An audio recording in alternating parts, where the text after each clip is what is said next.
Welcome to the Nerd Cave News. I am one of your hosts, Zach Dykes, joined along with the culinary expert who honed his skills on the front lines of World War II, Derek Stroopwafel Daniel. Ooh, that was very good. Stroopwafel. I like the expert. Basically, I'm Gordon Ramsay in World War II. Essentially, I like it very much. You just make slop, dude. Probably. This episode is brought to you by our wonderful Patreons. You can become part of the ship, part of the exclusive crew by going over to patreon.com/nerdcave. Just like our wonderful crew members, the first mate, Brandon Hicks, our helmsman, the conductor, our gunners, Richard Newell, Daniel Sanford, Rushing Waters Yoga, Marilyn James, Brittany, the Granny Bee, Harrison, and our deckhand, Martin Sager. There you go. I can actually hear it this time. This is the Nerd Cave News, where each and every week we run you through all the video game news that you need to know. You can watch us live over on twitch.tv/Nerdcave Network, or you can watch us over on youtube.com/Nerdcave Network later in a nice little VOD packaged up, nice and chopped up. You might miss the shenanigans, but it still is good. Make sure to hit that follow and subscribe button so you don't miss out on anything, and like it so more people will see the video. You can also find our podcast version on Apple, Google, Spotify, Stitcher, and Anchor. Go subscribe and listen to it each and every week. While you're there, leave us a 5-star review. Guys, if you haven't already done that, do it. Do it. Like, it really actually helps a lot. Go give us a review. Go like on Spotify. Go leave a review. Do it to fund Zach's Five Guys meal that he owes me. What are you talking about? Sorry, you broke up. I'm sure I did. I couldn't hear you. Mm-hmm. Derek's high on cough syrup, guys. So anything that he says in this episode, we don't even know. We don't edit even out know. later. Yeah. We don't even know. So go give us a 5-star review, guys. It is much, much appreciated, and it helps us out. More people get to listen to the show each and every week. This month is June, guys. That means we got a new game club game. And this is my Nindo. My ninja way. Guys, we're playing Naruto to Boruto. What is it? What is the rest of the name? Shinobi Striker. Shinobi Striker. Believe it. Believe it. So I'm excited for this. I am in the midst of the fourth great ninja war, and wow. And the Jado statue like just showed up and wrecked everybody's house for the first time. And I'm like, holy moly, Batman. Holy moly. So I'm excited. They timed this perfectly too, because the season 5 pass is coming out tomorrow. It's like, it's free. It's free on PlayStation Plus this month, starting this Tuesday. Friday, we're gonna drop a battle pass for you. Just have some new content for you. Yeah, sounds about right. Which I'm excited to play it. I haven't played. I played a Naruto game back in high school, and I didn't know what in the world was going on. I was like, I'm just playing this for the achievements, because I was all about achievements. Rise of Ninja, that terrible game that came out on 360. Yeah, I'm pretty sure that was it. It was not that good. No, it wasn't. It was not. It was like the equivalent of what was it? Dragon Ball Z Burst Limit or whatever it was. That terrible PS3 game that came out. Possibly. Like, you could explore like the hidden leaf and everything, and it went through the story, but it was not that good. Ultimate Ninja on the PS2 was really good. 1, 2, and 3. Yeah, I was just confused. I was like, I don't really know what's going on. I'm just here for the achievements.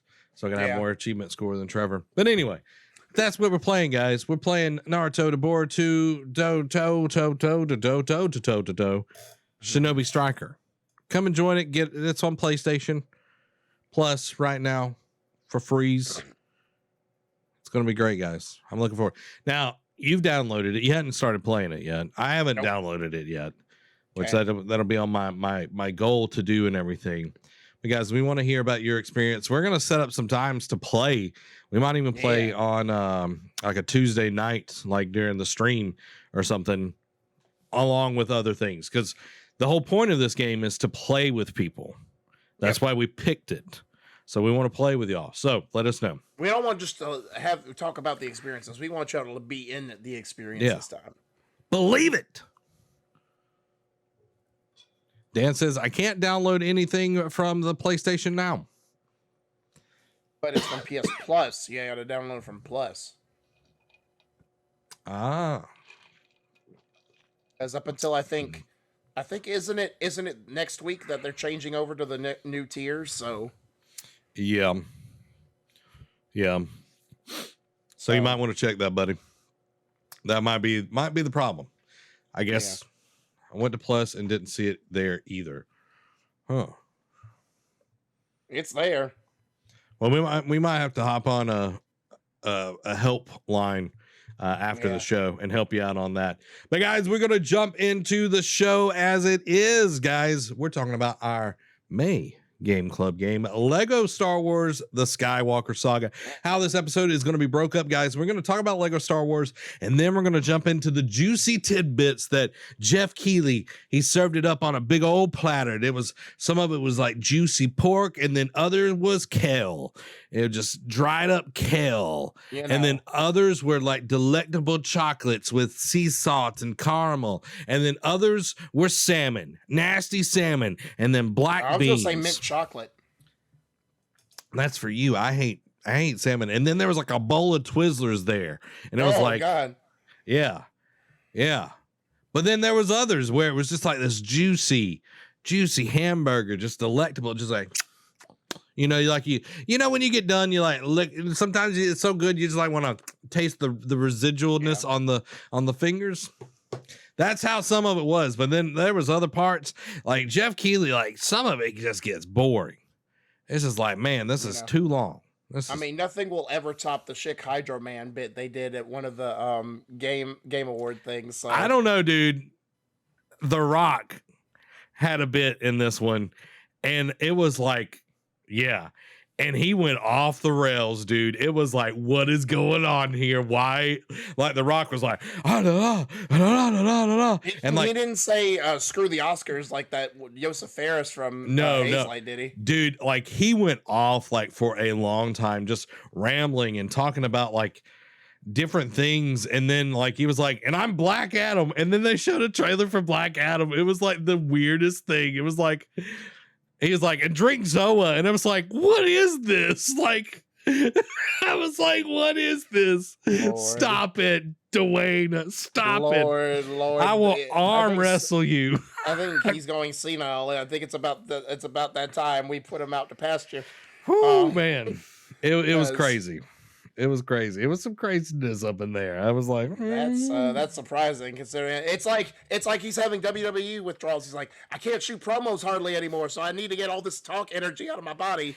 Like it definitely it was very off the rails, and it was like Jeff Keighley was like, Can I have the show back? And he's like, no, you can't have the show back. And he went on a good like 2 or 3 minutes just rambling. And I was watching Kind of Funny, and they were like, what is going on? What is he talking about? Like, you know what I mean? So it's like, it wasn't just me. But guys, we'll talk about more of the Summer Games Fest. Let's talk about Lego Star Wars, The Skywalker Saga. Guys, if you played the game, let us know. What did you think in the chat? We want to hear your thoughts. We're gonna be putting our thoughts out there. If you've bought it, we want to hear your thoughts. If you're curious about the game, it's been out for a few months. There are a lot of good things. There are a handful of not so good things. But the story, we already know it. We know it. Episodes 1 through 9. We've seen the movies. We've played the Lego games before. So we already know what the main story is and everything. This is just the first time that episodes 8 and 9 have been Legolized, like they did the first two trilogies. Then they weirdly did, I think it was just to ride the hype of the new trilogy, just did 7 by itself. So this is the first time 8 and 9. Now, I only played 1, 4, and 7, which your homework assignment was only just to do 2. I did that extra credit, got a third one, stuck a third one in there. But yeah, it's a story we already know. I mean, for Lego games, and I have it down in the chat. or like right underneath it. But Lego games are more about retelling the story that you already know, like especially properties. Like they do new stuff like Lego Marvel superheroes, Lego DC supervillains. They do some original stuff, but mostly they do licensed content. Hmm. And it's usually they just try and add humor to it, make funny things. It used to just be like mute, like pantomiming type of stuff, and then they added dialogue. And some of the voice actors actually worked. Some of them really didn't fit the character that they were playing, in my opinion. Because when I heard their voice, I'm like, all right, this is not like Luke to me, or this is not Han Solo. I'm just like, I'm out, Um, but it's all about the humor. They're adding humor because they want to make you laugh because it's supposed to be kid friendly, family friendly type of thing. So it's nothing new. They didn't reinvent the wheel with this story. Yeah, definitely. Brandon says, I didn't like how quick each episode went compared to the original Lego Star Wars games were. It felt definitely felt rushed. Yeah, it felt like you were supposed to spend more time in free play afterwards, or exploring the open world sections, but with it being like you have to have certain characters to be able to actually explore things, it really limited like what you could do through a regular playthrough and everything. So I definitely feel that. But let's move into gameplay because we already know the story, Derek. The one thing that I'll ask you the question: did the slapstick humor hold up to you in this one? Because I know in one, I actually did have a laughing moment, like in episode 1, like especially like when the Padme reveal is like, I'm Padme, I'm Padme, and then this guy comes up with like horrible face paint, like, I'm Padme. I'm like, okay, that's actually pretty funny. I actually did. And in episode 4, I had a section where I got a chuckle, but episode 7, like it's kind of you kind of hit on this. The slapstick humor kind of waned in the trilogy. And I have my own thoughts on it. We'll get into it when we get to the gameplay section. But episode 7, like it kind of made me like, kind of got a few smirks out of me, but it didn't make me laugh, or it didn't make me feel like, oh, this is like super funny. Like it definitely feels like by episode 7 or that last third of the game, they just kind of like, all right, just get it done, just rush it out, just put it in Lego form and be done with it. Yeah, and I think I haven't played, like I'm on episode 6. I'm trying to finish episode 6 right now, so I haven't done any of the sequel stuff yet. But from hearing kind of funny talk about it and everything, it was like they took 7, 8, and 9 a lot more seriously and poked more fun at the older movies and everything. For me, I think the humor was great for the ones that I played. Episode 2 has one of my favorite parts in it. It's where Amidala is like trying to be assassinated by Zam Wessel, so she sends like the little droid thing and sends like the bugs in there, and then instead of like, oh, they're poisonous bugs, like they're like hoisting this huge anvil to like drop on her while she sleeps. Like that is hilarious. That was hilarious. So just like that sort of stuff, and the humor overall I think is very good. But I do have some complaints about the game, and Brandon brings them up as well. But the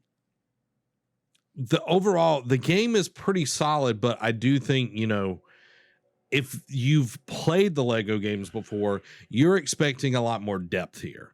Yeah. Than what we're getting. Again, haven't played any of the free play stuff yet. I was just trying to get through the game as much as possible. Well, let's jump into gameplay, Derek. Did the changes work? Did you think the new combat system, the different kind of building that was in there, do you think the changes worked overall for this game? I think it worked more than it didn't, but it was like, from what we saw in the trailer, because once they unveiled that new trailer months ago, we were both super impressed, blown away. But then when we got the final product, it was like the margin for error got smaller and smaller to me, like the gap between did it work, did it not. It was more of like, when I finished episode 4, it was like 60-40, but then when I finished episode 7, it's more like 55-45, mainly because of like how some of the mechanics work, like some of the abilities you don't get unless you play certain parts, and it's like, okay, these were some bad choices, like bad stylistically, like I understand some of their reasonings, like, because they let you play from the get go. They let you start with any, like, you can only play one episode, but it's from Hmm. each trilogy. Like, one's unlocked, and then you have to play play it to get two, and then vice versa. And Yeah. then you can play four, and then seven. So that's, and then you unlock them, and you can play more. But it's like, okay, while you're giving me this freedom, you're also putting my hands behind my back with some Yeah. of the choices, because if I don't, because I had to look up some of the stuff. Like, it doesn't, and we'll get into it here in a minute, but it does not explain a lot of things to you, and that's what really turned me off to it, and that's why it's like, all right, 55% it did work, 45% it didn't for a lot of it, and that's mainly like, and maybe I'm being too critical on it, but a lot of the stuff, it's like they don't explain it to you, you have to figure it out, and I'm not saying every game has to hold your hand, but Yeah. it's a Lego game. It's supposed to be aimed at kids. Like, kids may not be able to figure this out. Like, I'm a 32-year-old man. I had to go Google stuff about one of the scavenger abilities to be like, when do I get this? Like, how do I do this? Figure this out. So I'm Yeah. a 32-year-old man, and it's like, how do you expect like a 10-year-old kid to figure it out? Yeah, I definitely agree with that. There are things where it's like, man, this is really simple, and I Yeah, feel like it's really dumbed down. And then there's others, it's like you're supposed to be a kid's game. Like, what, yeah, the ability tree, all of that kind of stuff. Like a lot of things, there's depth there, but it's like depth because it's obscure and they don't tell you. And it's like you've got to exactly. go talk to this droid and then read all of this stuff to understand Yeah, what the world is going on. And it's like, this is so convoluted just to yeah, make it where it's like there's more replay value and all of that. It's like, yeah. no, you could better design the game. And I know there was a lot of issues with the Yeah. development with this game and everything, Hence but why they did like a year of pushbacks. yeah. But to Brandon's point, I did like the space combat in this game a Yeah, lot I more did too. than previous games because everything was on rails in the previous Lego Star Wars games. Yeah, This one, you were able to explore, like episode 2 where you're chasing Jango Fett. yeah, Um, your Obi-Wan and all of that. I got to explore that. I got to, that whole asteroid field. I got to do all of these things and then do the combat with him, or with Anakin's part of episode 1 where you're destroying the trade federation ships and everything. Like, yeah, that was way more enjoyable than it was in previous games where it's like you're just on rails and you're just you know what I mean? yeah, exactly. And of course, there are still moments like in episode 4 when you're flying through like the little space tube on the Death Star, like to Hmm. fire the pro. There's Yeah. still moments, but it's like it doesn't hamper you the entire time you're in a fight. Like, Yeah. like what is it in episode 7? When you have to destroy like a lot of defenses on Starkiller Base, Hmm. and it's like you just fly around and just destroy it at your own leisure. Like, it's not forcing you to be like, all right, you Yeah. have to lock onto this and destroy all of them real quick. So no, it lets you explore a little bit. And an episode was another part in episode 7 when you're on Jakku in the desert in the Millennium Falcon. You just fly around, like, sure, there's like, and you can fly like through some of the little space tubes to find like collectibles or whatnot. So, but it lets you do it at your own leisure. So I do agree with you. The space combat was definitely more refined. But like I said, it's it worked more than it didn't. More like the changes they did worked more than it didn't. But at the same time, there was a lot of issues, and like going into what it's the gripes. It's like when you just, like, I talked about this before in episode 1, they just drop you in, and we're used to like, all right, mission, go through that, then free Yep. plays unlocked, and like with some of the later iterations that they did, oh, here's the hub worlds now, you can go around, Hmm. explore, do other things. It just drops you into a hub world from the jump, and it does not explain anything. It's like, all right, I'm doing this, where's the enemies? Why don't I have a true Jedi bar like lighting up as I collect these Yep. studs, and it's just Yep. like an overall wallet, and I'm like, am I just jumped into free to play? And then it jumps you into the first mission. And like to Brandon's point, some of it did feel rushed. Like a lot of the stuff in episode 1, up until like the last like couple fights, did feel rushed because you jump in and your first mission is just driving. And like, yeah, you go to the Gungan underwater base, and Hmm. then you're still in free play. Then the first mission you do is just get a ship, and there's always a bigger fish. You're Yep. just running away from the fish, and you're just supposed to know how to get True Believer or True Jedi and get all the mini kits, know where those are, and it's just like, okay, this is a weird first actual true mission to drunk Yeah. you in, but you know, like a lot of the style choices they did not work, and like you did this as a mission when this section would have been better served to do it, like Yep. because you end episode one pretty much on the Gungan fight, and I'm like, no, you end on the oh my gosh, his name just left me. The Darth Sith, Maul. yeah, Maul. You end on the Maul fight. Like I know Yeah. it happened at the same time, like time wise in the actual movie, but Mhm. it's like we all know you end on the iconic moment when Qui-Gon gets stabbed, and then Obi-Wan cuts Maul in half, and be done with it. Like. Oh, that was another funny part too, where like Maul's upper body is like trying to crawl to still kill Obi-Wan, and he's like, "No, get away!" Yeah, yeah. um, Like it would have been better if it would have been the Gungan fight, Anakin, and then the end yeah, it all would be the Maul fight. I yeah, really actually enjoyed the old Maul fight in the original Star Wars one more than this yeah. one because it just kind of felt lackluster. Yeah, it did feel like, and especially how big the space was this time around. It's like, okay, like especially like because you know the most iconic part right up until Qui Gon gets killed is the laser wall. Like the time, like hmm you're sitting like Maul's just sitting there, like pacing the floor, and Obi-Wan's pacing back, and Qui Gon's just like, "Bide your time, young ones." You know, like it's iconic scene, and you're Yeah. just like, all right. You just go through and then you have to reconnect to open up the laser wall, and then you go to the fight. It's like, all right, that's a little not. It's not great climactic wise. It's not a great build up. Yeah, it's not good storytelling, for sure. Cody has a question. So, based on the difficulty of the gameplay mixed with the more kid humor, what do you think the ideal age for this game is? Um, I think, I would say preteen, yeah, preteen would probably be the like best. 12, 13.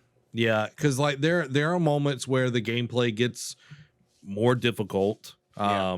And just the not explaining things, I think, is going to be the biggest Yeah. issue for younger players of this game than anything. Just that it doesn't really explain things. To the skill tree part of it, it does not explain that very well. Like it No. says you're able to buy stuff, and that's it, and it And doesn't explain. and it doesn't feel like that's my other thing is like I forgot about the skill tree. Like granted I was trying to beat episodes 4 and 7 to be able to talk about this for this week's episode, Mhm. but I completely forgot. You know, I was through episode 1 I was buying no episode 1 I just took more and explored and did more of the open world type of thing, but at Mhm. 4 and 7 I really didn't do that much of. And I forgot about the upgrade trees because I didn't feel like, with the exception of maybe like one or two other, like the Sith abilities make you feel like, all right, like, oh, make them run in fear if you kill somebody, or like you impose your will presence on them. Yeah. Like I feel like that has the most impact, but most of the other abilities, I'm just like, I don't feel a change in the character class. You know, it just feels Yeah. very same-ish. Yeah, the only thing that I really put any kind of money into was the general skills to Yeah, like have the pickup of studs around me that I would be more yeah, magnetic, yep, be able to run faster, be able to build faster, like all the general stuff. I might have bought one or two skills as a Jedi. yeah, But I had so many Kyber bricks that didn't really bricks, matter. I could yeah, spend whatever, but it didn't like, other than the general, it didn't really feel like it improved the gameplay that much. yeah, With like the combat style and everything kind of changing, cover didn't seem like that important. Like you mm-mm, would have nope, cover. It would be more annoying when enemies would go into cover than yep, you needing necessary cover. Like on Bespin, on the Tanta 4, like, yeah, there were parts where you needed cover just because there was way more enemies, but yeah, like it wasn't that big of a deal. One thing that I did like was that you could put on stormtrooper armor in episode yes, 4 and be able to do different things that they would be able to do, throw yeah. thermal detonators, that sort Yeah, of deal. That was pretty dope. bypass and unlock, like use computer modules or whatever. Because I did hmm like that because it's like, all right, we know this annoyed you back in the old days or like in Lego games where it's like, all right, I have to go back just for this one part and use Yep. this type of character. It's like, all right, we're gonna throw you a bone. You still have other things you got to find in the level, but we're gonna give you stormtrooper wear to be like unlock a few more things in that level to give it, just a little bit more enjoyment. To Brandon's, and then I want to move on to the world and side missions. He says the game is buggy too. Some cutscenes would go black screen, and I had that happen on my streams. That the game would not load stuff properly. It would load into a cutscene and it'd be totally black, or it would load out of a cutscene and would not load the proper things, and I would have to restart it, and I would have to restart the whole level. Yeah. I had, Oh, wow. Oof. I had on Bespin. I was literally at the end of the level. There was a guy with a key card that runs down the hall, and you're supposed to kill him and like some stormtroopers and then pick it up. I go to the end of the hall. He's not even there. Yeah, then I've got some glitches too. Like there was one in the cutscene in episode 1 where Padme meets Boss Nass, and that whole just blank screen. No, it has the cutscene happen, and then it just blanks out, and you hear like the background, like the story, like the Yeah, I had that background one noise or too. whatever. And it was just like, all right, let me reboot it, and it worked fine. And then in episode 7, there was some other stuff too. It wasn't just black screen. Like in episode 7, when you get to the rebel base, like where Leia's at and whatnot, you can go around. That's a little hub area you can explore, and there's this like little side thing that you could do. Is like, oh, it's earn a kyber brick. I'm having an engine run off kyber bricks, but it needs like these little 3 fuel pumps. Yeah. And you go through, and I picked them up, but they would be at my feet, not in my hands. And when I would go up to the thing to place it in there, I would press the button, nothing would happen. And I would go pick up other ones, same thing. I'm like, I backed out, got back in, and it actually worked. So it's like, it was definitely very glitchy at certain points. It didn't happen to me as often, but then again, I only played 3 episodes, but at least 2 out of the 3. And I'm sure there was a glitch in episode 4 that happened too. I'm just not thinking of it. But 2 out of the 3 episodes I played, there was a glitch, and it's like, that ain't good. Yeah. Yeah, I had one in episode 4. It was on the Death Star. I was trying to access a terminal, and it literally like stopped the game. I couldn't do anything. Leia was standing at the terminal. Yeah. And it was just like, okay. And then like I kept like hitting buttons, and then like a minute or so later, it would like unfreeze the game, and I was able to like switch characters and everything. Yeah. And it was just like, okay, this like those little issues like that add up over time. You know, the old saying, the devil's in the details and everything. Yep. It takes away from the overall experience. I had several people come into the stream asking, you know, what do you think about the game? Is the game worth getting? And I'm like, well, you have to temper your expectations. It's kind of like Jeff Keighley at the start of Summer Games Fest. He was like, you know, you need to temper your expectations. Not everything's going to get announced today that you want to get announced. Yep. So, you know, go ahead and, you know, assume that it's not going to get announced. So you know, you're not disappointed at the end, but you know, this game, like I said before, it has went through a ton of stuff, ton of issues, development issues, a lot of crunch, a lot of bad work culture, which we normally we don't get too much into on this channel and everything. But you can definitely see some corners were cut on some of these things. Still a good game. It's just, you know, you got to know what you more. Yeah, you got to know what you're getting when you buy this thing. Let's talk about the world. Do you think that they captured the overall feel of the Star Wars universe in the game? I think they did, especially like some of like the textures, like what was on episode 4, when you're going to find Obi-Wan and you go through that little Tusken village, like the little moment of that. Like I explored that a little bit before I actually went to like where you actually meet Ben.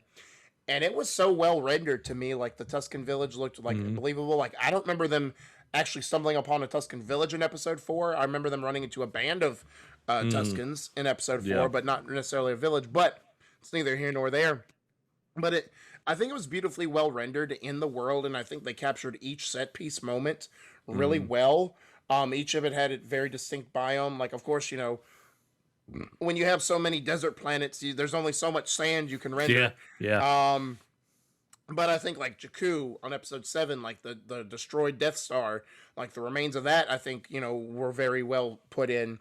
Episode 4, like I said, the Tusken village in Tatooine was really well done. Episode 1, the Gungan village, you know, was really well done, as long as with Theed. And you know, the space, like just the rendering of space, and like how each like solar system looked yeah, it's space, but it looked a little different. Like some would have asteroids, some would have dog fights in them. Hmm. You know, the world very felt very lived in. Like there was always something going on. Like I know we give, it's not. It is open world ish, and I know like a lot of big open world, like big AAA open world games, we often bash because it feels empty a lot of the times. Like it just Yeah. feels like, and they just pad it out with fetch quests and just random NPCs. But this one actually felt like it was from the movies, and it was done well. Yeah, yeah, I agree. The world overall did feel really well. Tatooine, which you visit multiple times throughout the Yeah. series. In episode one, you visit, episode two, you visit, episode four, so forth and so on. Like you visit many times, but you get to see different parts of the world. One thing that I thought was really cool to see was the Jedi Temple on Coruscant. You can even check it out in episode one. If you go to the taxi, you can go to the Jedi Temple and everything. And I thought that Really? was really cool to Yeah. see. Was that place and get to just see it before the fall Yeah. and all of that kind of stuff. But Yeah. that right there was really cool to get to see those places that you wouldn't necessarily have seen in past Lego games. Right. um to Brandon's point, they went away from showing anything dark, like when Anakin kills the Sand People, when the attack on the Jedi Temple and everything. Yeah. There are a lot of things that they pull back from, and again, this is considered a kids game, so I understand Yeah. why they're not showing that sort of deal. And it's been a minute since we played like the original versions of the Lego, like Yeah. the prequels and the original trilogy. That Lego version. So I don't remember exactly, verbatim if they showed anything dark, but I think they probably looked at it and was like, how can we scale it back even more to be reach a wider Yeah. audience so parents don't question, hey, kids, is this appropriate for my kid to play? Yeah. Or like get them into the movies when they're older or whatnot. So yeah, that it. I think it was more of like they probably scaled it back even more, but Mhm. at the same time, it's a Lego game. They didn't want to make it dark to begin with. Yeah, and one thing that and Dan mentioned this while I was playing through, they handled Padme and Anakin's relationship much better in this game than the actual movies did. That's true. And like with episode two, like showing them like their relationship and everything, like they did a much better job, which I have to commend them for, because the writing that George Lucas provided them was very stilted and stunted. So Just stare at her. yeah. And she's like, "You're making me feel uncomfortable." He's like, "Why, my love?" And it's like, because all you do is stare and breathe heavy at me. I just love you so much. It's like you're not getting Hayden anyway. That's neither here nor there. Moving on to the next thing about gameplay, we got side missions and collectathons. This is a huge collectathon. The Yeah. amount of Kyber bricks, that is Yeah. ridiculous. Yes. Absolutely 1,200. ridiculous. I thought it was more than that, but yeah, it was a lot. It was a lot. Yeah. It's a Um, lot. and the cost for each character that you don't unlock in the actual like story, Oh which my gosh, yes. that annoyed me so much. Is like you're playing, and in the old games, like if you meet Darth Maul, like you might defeat Darth Maul, and that's when you get him or whatever. You got every character, like main characters, while Yeah. you played through the game, and then you had like the side characters that you would get or whatever, that you would buy in the Yeah. cantina. But this one is like, no, you don't get Maul. You have to pay $2 million for him. Yeah. And I mean, and the scaling is off too, right? Like you'll have like, oh, stormtrooper commander, fourth rank or whatever, some low rank character, 35,000 studs. Then you go to Darth Maul that goes like the extreme, like, oh, you need 100,000 to unlock Darth Maul, and I'm like, that makes no sense. Like meet in the middle, like do 75,000 or something, or 50, 60,000. It's like that. Like y'all don't have like it used to be scale too. It's like, all right, we know some of the bigger characters are gonna cost more, but like Yeah. it's like the ones you unlock. It's like, all right, you're either gonna go cheap or you're gonna break the bank. Pick Yeah. one. Yeah. And like you do get a lot more coins, studs in this game very Yeah. quickly, Especially which with all the free play levels. Yeah, which I understand that, but it doesn't. It just feels kind of like aggressive in the cost of these Yeah. characters. It's like Um, microtransactions without actually having microtransactions. yeah, Brandon says, "Remember when you could create your own characters in the Lego Star Wars 2? I think that was like this. I think it was called the Skywalkers or the Complete Saga. That's what it was called, the Yeah, it Complete was. Saga. That was fun, where you could create whatever you wanted. It could be a moon, and he'd be like Cad Bane, and he would be able Yeah, to be a Sith Lord or whatever. Like that was dope to be yeah. able to do that and everything. Side missions. I don't know how much you did of side missions, Derek. I actually only completed one I side was. mission. I did a. I don't remember. I don't know the exact count, but I did a very good amount of side. Mainly more in episode 1, and then like I said, 4 and 7. I kind of just did his is, and see. Again, my other complaint is side missions. You would actually have a thing to follow, but then like Mhm. you were saying, like random things where like these characters would talk. It's like, all right, this guy has my security, has my room key, but Mhm. with the security code on it. And then it's not a side mission. You have to go find them, but don't tell you where they are. You just have to try and Yeah. stumble upon them in the world, and it could be on another planet for all we know. We don't know. They don't tell you anything. But yeah, the side missions, actually, they were fun. Like they didn't really add anything. Like some of them were like, all right, like they were more intricate, like they were multi-step type of things, and then some were just like, oh, go pry this coffee cup from this animal's mouth real quick, and you do it and mission's over. So it's Yeah. like anything. It's like with open world games, but it's like old school open world games where they don't discerniate between fetch quests and actual side missions. You just kind of have to Yeah. figure it out. See, the one that I did, I had to bring a bunch of refugees to Yavin 4. And I had, like, when I brought them to Yavin 4, I had Yeah, to fight a bunch of TIE fighters to clear them out so it was safe to land there. yeah, So that was the one that I did. It was pretty cool. It was a little weird. There was different things, but I don't want to get too far into that. yeah, There's a lot to do with this yeah, game. yep, And you know, it is what it is at this point. The end. yeah, The end, question mark. Because it's already been stated that, yeah, is it TT Games? That's who it is. TT yeah. Games TT games, yeah. is no longer going to be making Lego games. Lego games. They still want to do stuff with the Lego property, like Lego racing games. Mhm. And I think they even want to do like Lego sports games like Madden and FIFA, or like do like they want to do like crossover type things, but the Lego games as we know it, like the license stuff for like original ideas like with Marvel and whatnot, they're pretty much over. So Yeah. as this being the final like magnum opus type of thing, do you think this was a high note to end on, or do you think this was kind of like, meh, they could have done a lot better? The game has great things. The game, tried to do a lot of things. I th- I know that they took a long time on this game. Yeah, I feel like it needed at least another 6 months to another year to yeah, really polish the game. But I feel like this is more of it was all right. It wasn't a yeah, whimper. It wasn't this grand, amazing, triumphant thing. This was not a swan song. This yeah, was kind of like, I kind of enjoyed the other games better, when it all yeah, really comes down to it.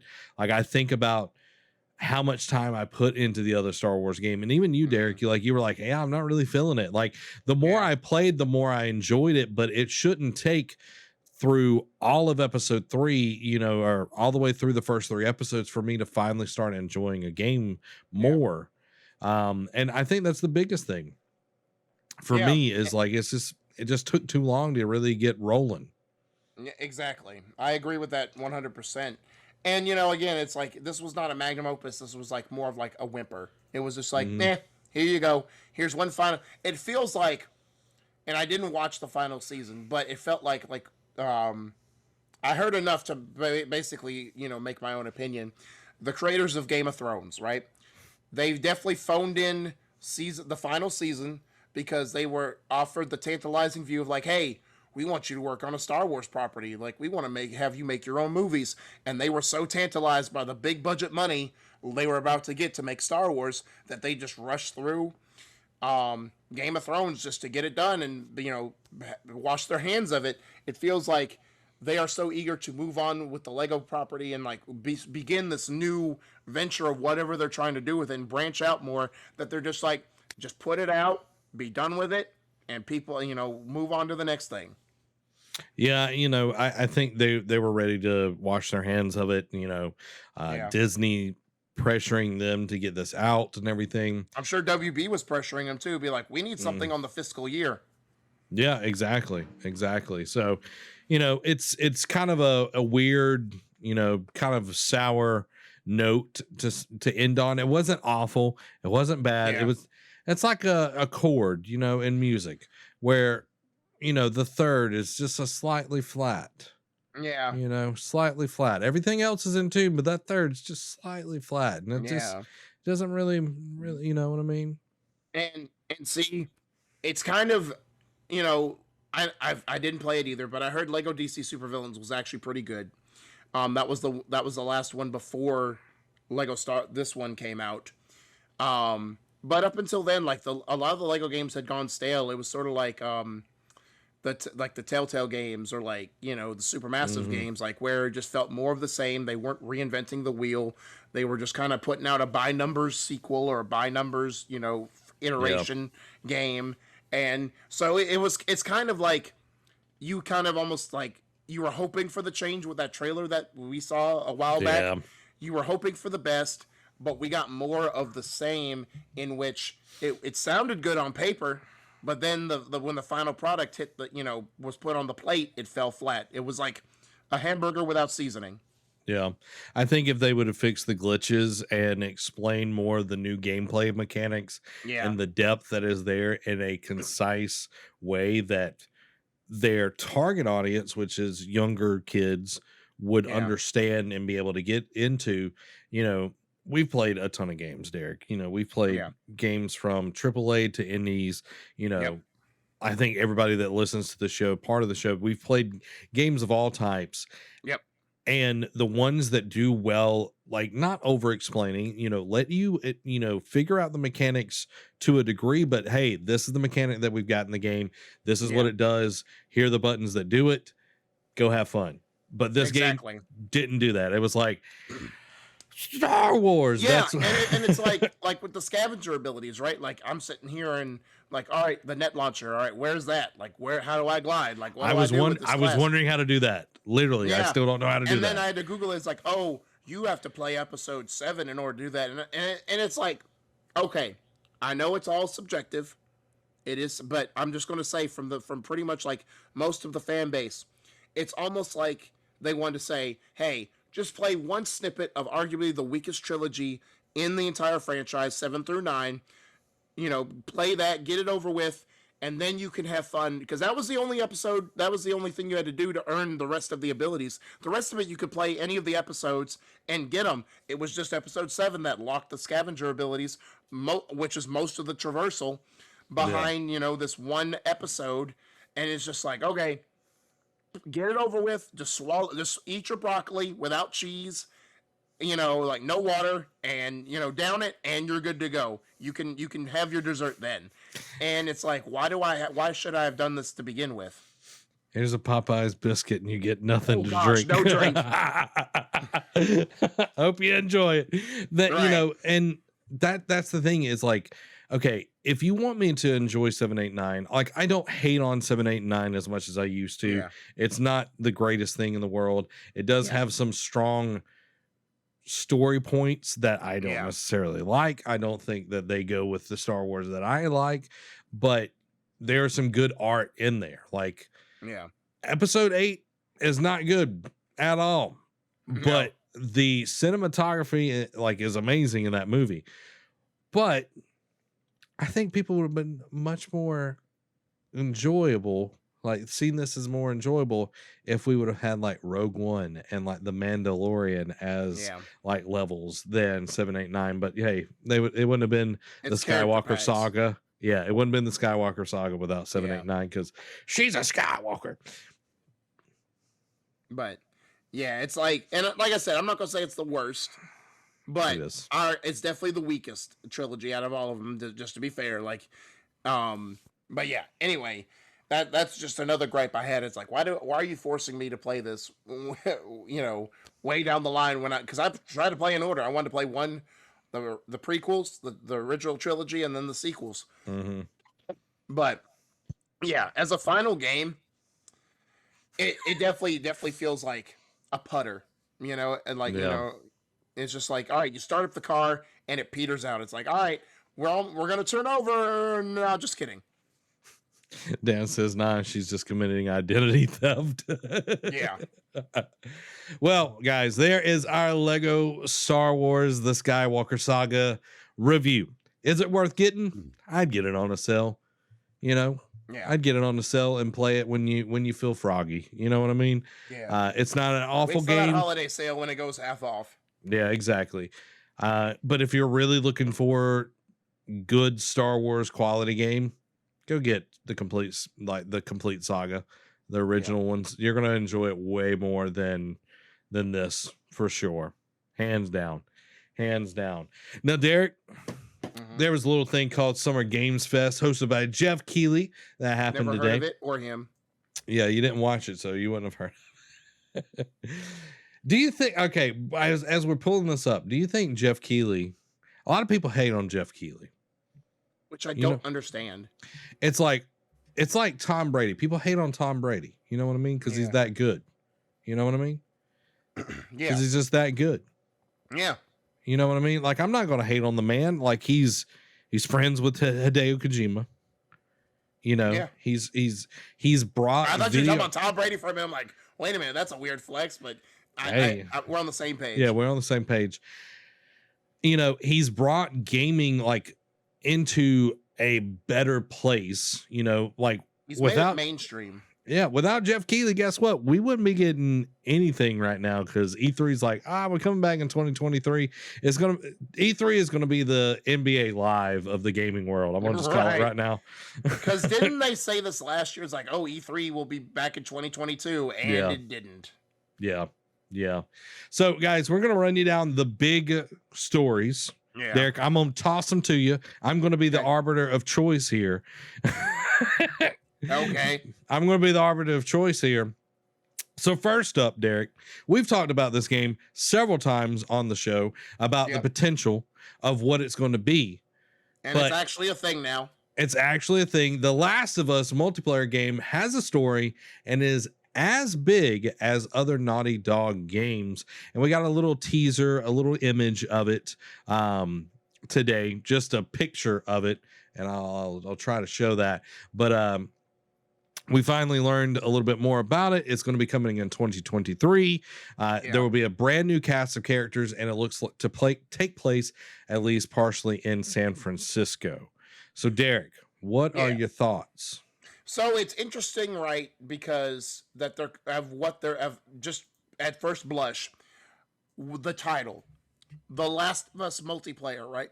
Because the first one did have multiplayer, came packaged in with it. The second one came out and they were like, well, we want to bring you this amazing story, but we also know you want to play factions. It was basically very well done in the first game. We want to make it right in the second one, and they kept delaying it. And we were like, when is this game going to come out? Or when is this version going to come out? And the fact of they're not saying Last of Us Part 2 multiplayer and just Last of Us multiplayer makes me feel like they are just going to make it its own entity. It is confirmed that it will be its own. They announced that today. It will be its own thing all by itself. So it's going to be like Warzone, like in Call of Duty. It's like Warzone, it's its own entity. It's not just packaged in like it was with Black Ops 4. So it having a story, I think, because technically one's multiplayer had quote unquote storylines, like you could play as the Fireflies or as the survivors or whatever, and they each had their own like mission types to get through, and that was like a storyline. I want to know if it's actually going to have like story, like cinematic moments, or will it just feel like missions that you just complete while you're having a match? Yeah. Neil Druckmann was on stage talking to Jeff Keighley about this, and Did he he open said, his big mouth? "That's Todd Howard. That's Sunday. That's Sunday with Yeah. Xbox Bethesda's showcase."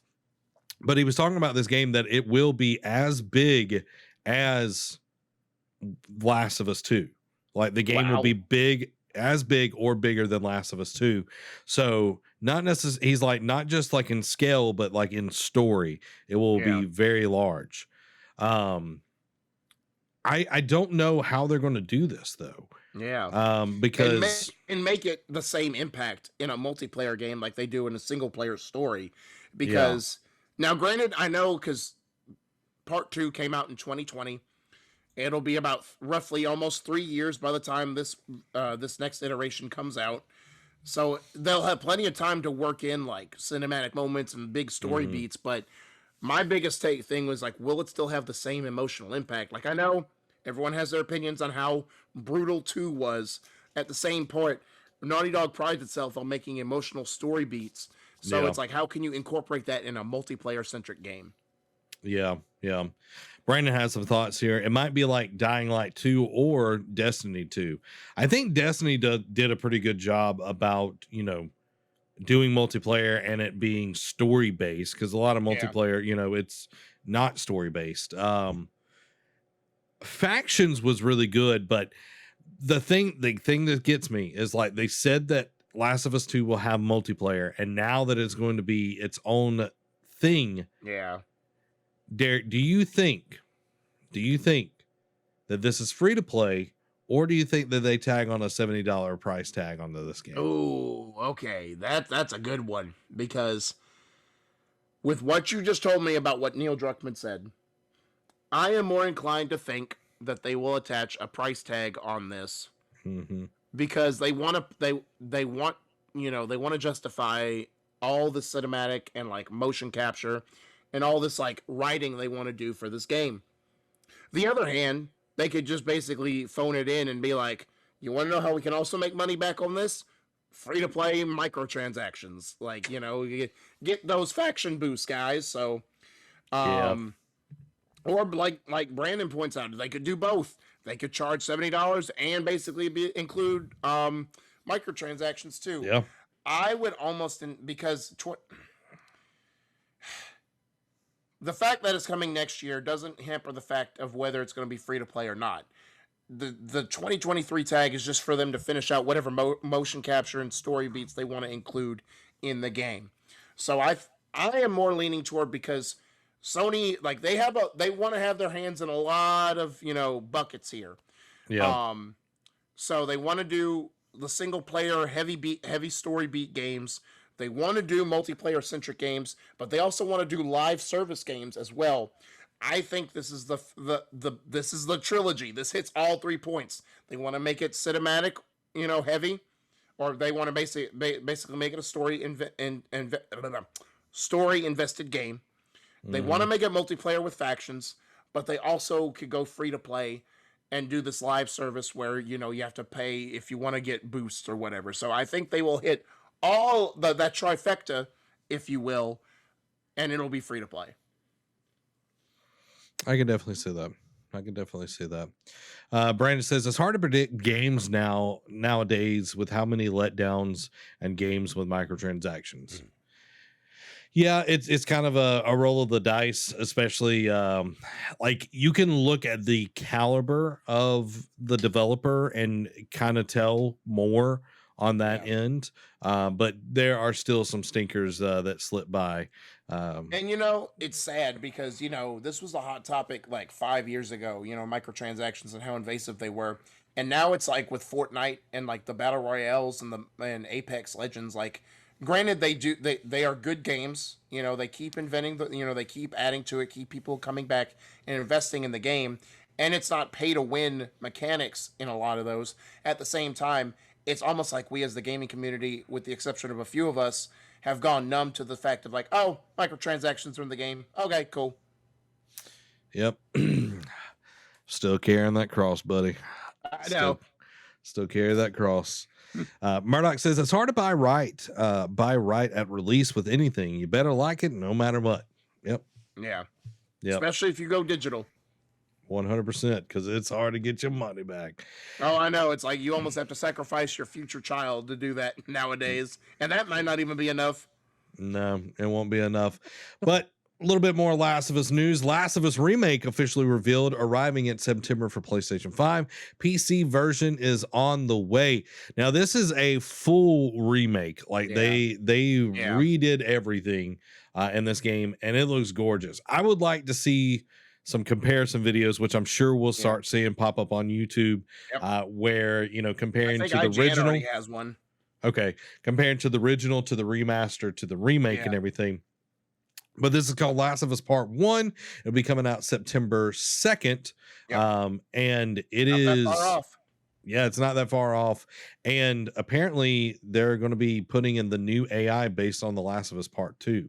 Ooh, so it's going to be smarter AI and everything. This is also coming with the DLC that was for Last of Us Part 1. The Left Behind and everything. So you're going to be getting all of it. I'm curious if they are going to, because like Left Behind, I never played it, but I know that it like kind of was intertwined with like the actual narrative of the first game. So I wonder if with this version we're going to get it kind of like where it'll be like the game and the DLC kind of work together to tell the story. Like Heavy Rain type of thing. Yeah, Heavy Rain, or you know, I mean, not Heavy Rain. Beyond Two Souls. Yeah, Beyond Two Souls. That's what I was trying to get to. So I'm not sure if they're going to do that. If it's like, oh, you can play the director's cut that has that version or whatever. Yeah. So I'm not 100. I'm ready to play these because of how different the styles are. Because I did play the DLC. I could see it, like, but because it's like a prequel before. You know, technically it sets up right before the events of 1. I could see it being like, oh, you can play this right from the jump real quick if you want to, then dive as like a little like intro type of thing. Yeah. But I don't know. It's definitely interesting to see what they're gonna do. And I think, didn't I call it last week too? That, you know, because they were hinting at a PC version of because we were talking about when they announced Spider-Man remaster for PC, how, you know, they talked about Last of Us like way back last year or whatever was on the list of games to come to PC. And I did say, I think at this point the remake would be just the one that comes to PC now. So I'm glad I was right about something. Yep, you got it right on that. Not God of War, but you got it right on that. Murdoch, you're gonna enjoy it. I just would keep a box of Kleenex beside your monitor for the beginning of the first one. Just gonna put that one out there for the ones that don't know. If you know, you know. You know. The next one that's interesting is Marvel's Midnight Suns trailer reveals Spider-Man, and a release date. And the Spider-Man costume in this looks dope. Guys, y'all can check out all of these. We're not going to watch trailers tonight. All that good stuff, because we're just trying to go through all this. Spider-Man will be joining the rosters, but also confirmed the XCOM style game will be released on October 7th. Guys, there's so much coming out. The trailer also featured the main villain Lilith and corrupted versions of Venom, Sabretooth, Scarlet Witch, and the Hulk. Ooh, and interesting. They look wicked, wicked cool. Like it's so cool looking. I can't wait to play this game. Like the trailer, and even kind of funny was like, this is not how the game's gonna look. It's like, no, of course you go look at XCOM, you go look at Marvel Ultimate Alliance. Like none of the cutscenes look like the gameplay. It's just like part of it. But it looks dope. It looks super dope. So October 7th, the fall is starting to shape up really well. Mm-hmm. Only thing that needs is a big old Kratos up in there. Boy. Which I'm excited. There's a game that we're going to talk about later that has one of my favorite voice actors going to be in it. Because I'm really, really excited about it. But Derek, we're not stopping there with the old superheroes. Gotham Knights gets a Nightwing gameplay trailer. We got to see a lot more of that, and we already know the release date and everything. But the thing that was weird about this trailer, they used the same like sequence twice, like right back to back, and I was just like, this is weird. Okay. They showed several different costumes for Nightwing, which I'm assuming we're going to be getting. We'll get Nightwing, we'll get Batgirl, we'll get Robin, we'll get Red Hood. We'll get all of these leading up to them with these trailers and everything. And like he's talking to Bruce, he's like, you know, this city became my home. I care about these people. I won't let you down, Bruce. You know, the game though just does not look as good as Arkham Knight. Yeah, no. It's something about like, especially like the last trailer when they showed off Red Hood and Nightwing game, or was it not Red Hood and Nightwing, or was it Red Hood and Robin? I forget. It was Red Hood and somebody else. But I'm just like, something aesthetically about this game just doesn't sit right with me. It doesn't feel like. But then again, it is Montreal. It's not Rocksteady, so like it doesn't give them a pass. Well, even Origins looked better. Yeah, Origins did look better. But at the same time, it's like when you compare that to the Suicide Squad game that Rocksteady is doing, it's just like leaps and bounds better than what Gotham Knights looks like. And it's like, why did you think this was a good choice stylistically? The story I think is coming after, like it's after Arkham Knight. Like Bruce is already dead at this point, which I think like picks up off of Arkham Knight because I think he's dying at the end of that. It just kind of is kind of a letdown that it does not look as good as it should, in my opinion.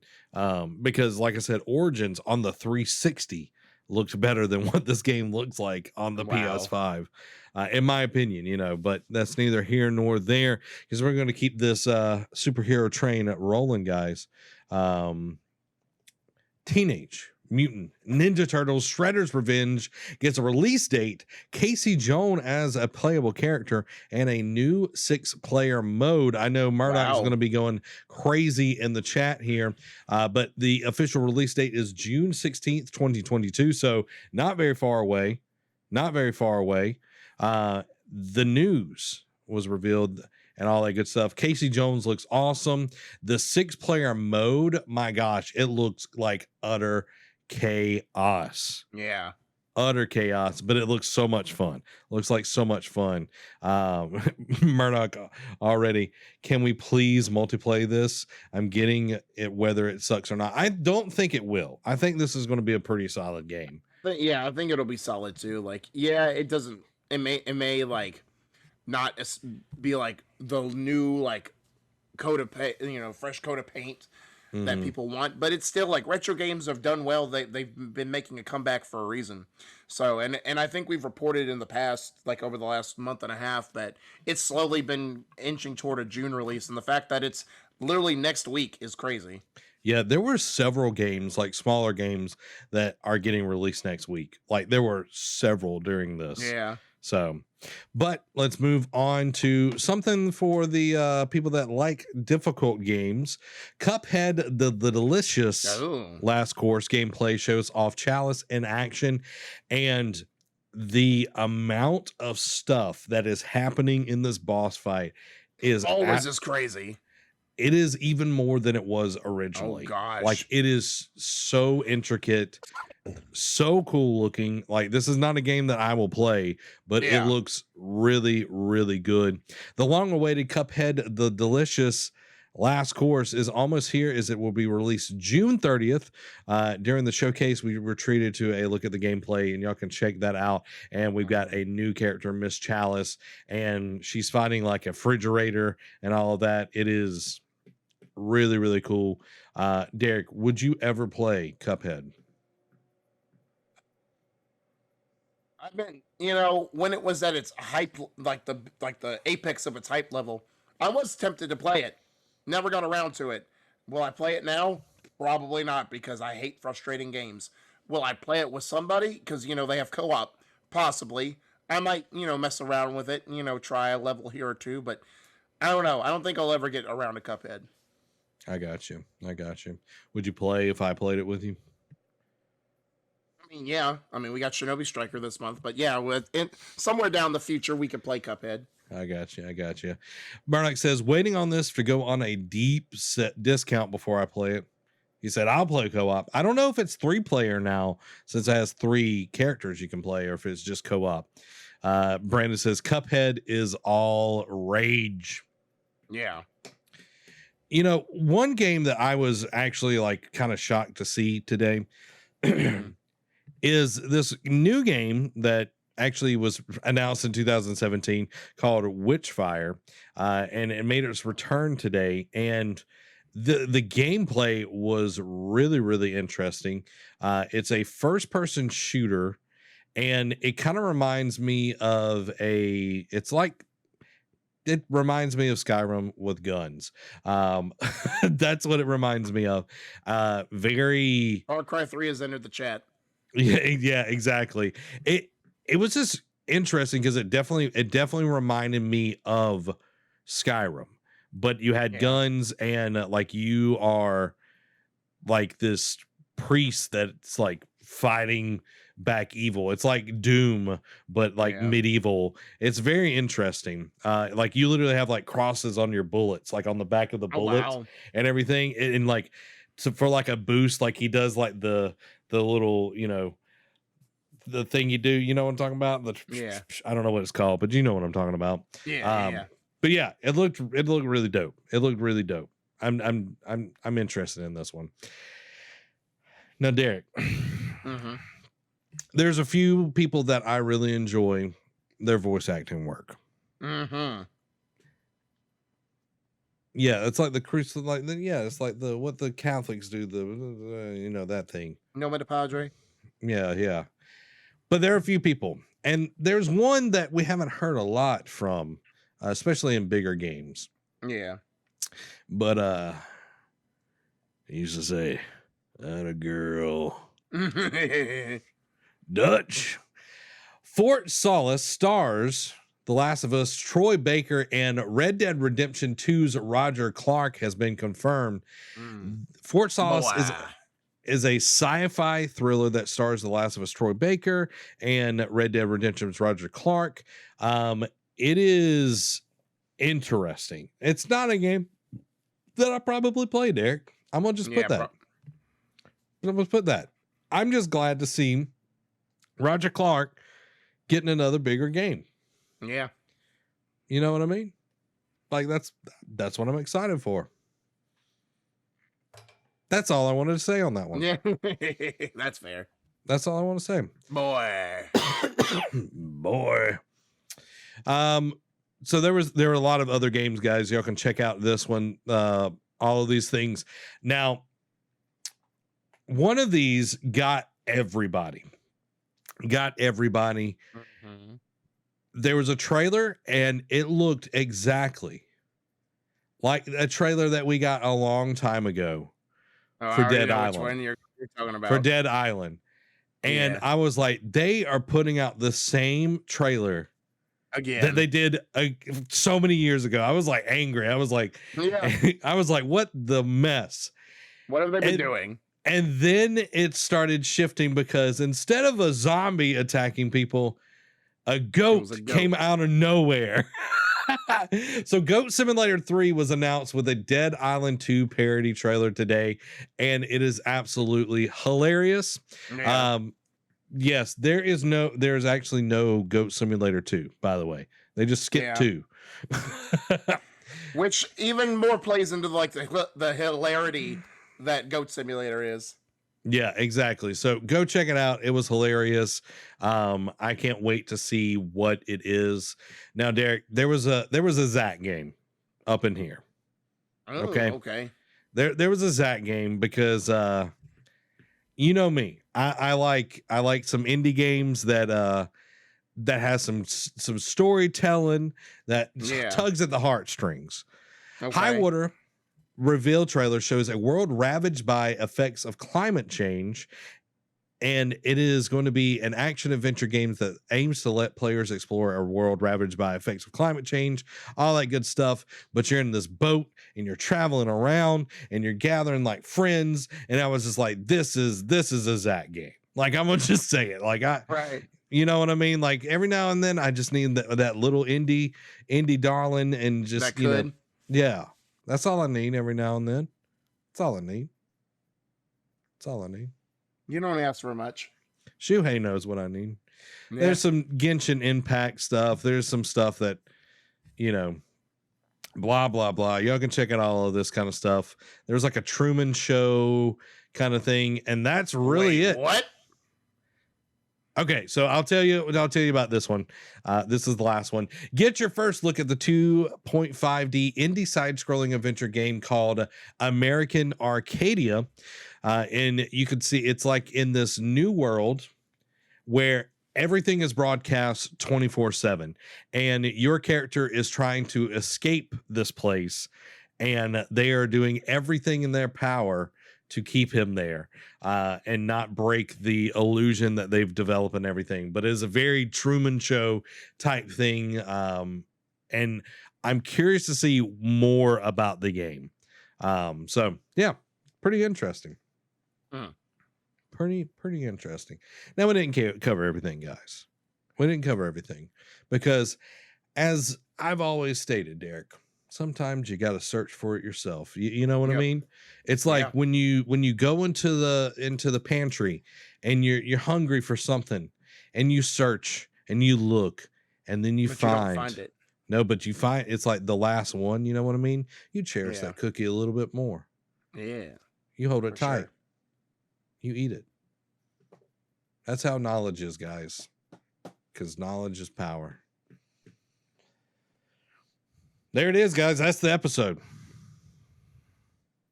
And knowing it's half the battle. Yep. There it is, guys. Hope you enjoyed it.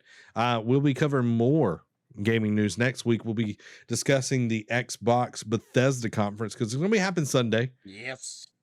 We're not going to cover it live because I'm going to church. Yeah.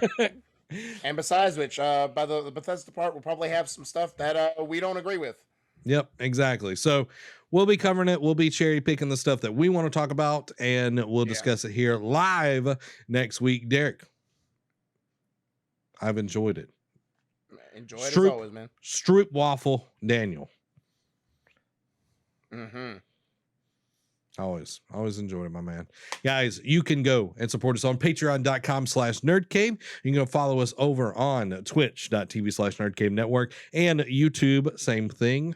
All those good places. You can find us on podcast services around where, Derek? Around the globe. Around the globe, guys. You can find it anywhere. The good book says, seek and you shall find. Knock and it shall be open to you. That's all you got to do, guys. That's all you got to do. That's all you got to do. Guys, this has been Zach. And Derek Stroopwaffle Daniel. Y'all have a blessed week. Bye.